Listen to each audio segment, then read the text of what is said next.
For decades, the relationship between dietary fats and health was at the center of our attempts to understand the underlying cause of the obesity epidemic. The debates over nutrition that you will hear, should we worry about fat, should we worry about carbohydrates, is the problem lack of fiber, all these are attempts to understand what's the problem in the Western diet that is the culprit. Because people would like to figure that out, because then you can just adjust that one thing and go on your merry way. But we haven't gotten that down yet. We don't know the answer to that question with any real confidence. Despite the important roles that fats play in our bodies, this entire category of food was shunned for much of the 20th century. This led to an enormous increase in the availability of fat-free and reduced-fat foods. But in spite of this, obesity rates continued to rise. Today, rising awareness about the difference between the so-called good fats and bad fats have allowed this important part of our food supply to make a comeback. But once again, the pendulum threatens to swing too far in the opposite direction. Dietary fats can be divided into two families, the saturated and the unsaturated fats. Saturated fats get their name from the fact that their fatty acids are saturated with hydrogen molecules. This means that they can lie flat and pack together densely, so that saturated fats tend to be solids at room temperature. Animal fats, like lard and butter, are good examples. In contrast, the fatty acids that make up unsaturated fats are kinked in places where double bonds between the carbon atoms cause the chains to be less saturated with hydrogen. This also means that these fatty acids don't pack together as tightly, leaving most unsaturated fats in the liquid state at room temperature.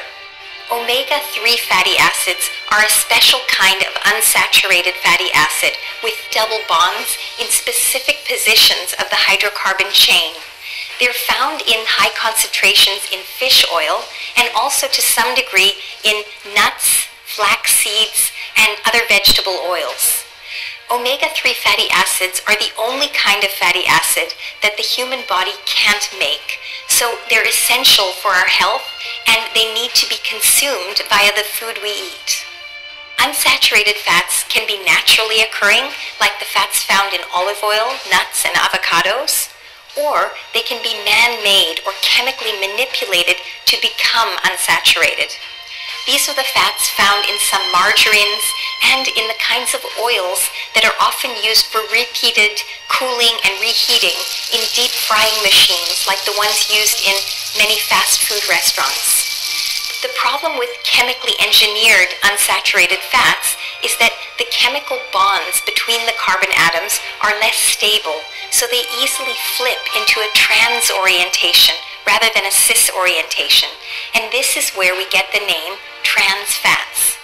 Trans fats are problematic for our health because they increase the amount of LDL cholesterol in the blood and they lower the amount of HDL cholesterol, the good cholesterol, in the blood. By doing this, trans fats promote the formation of arterial plaques and increase the risk of heart disease. While saturated fats have also been shown to contribute to increases in LDL cholesterol, they haven't been shown to lower HDL cholesterol or to contribute to the development of arterial plaques as significantly as trans fats. So what's the bottom line when it comes to foods that contain fat? Probably the most sensible food recommendation is this. Enjoy reasonable amounts of foods that contain mostly naturally occurring unsaturated fats, like those found in olive oil, nuts, and avocados. Avoid all foods containing trans fats and limit your intake of foods like red meats that are high in saturated fats.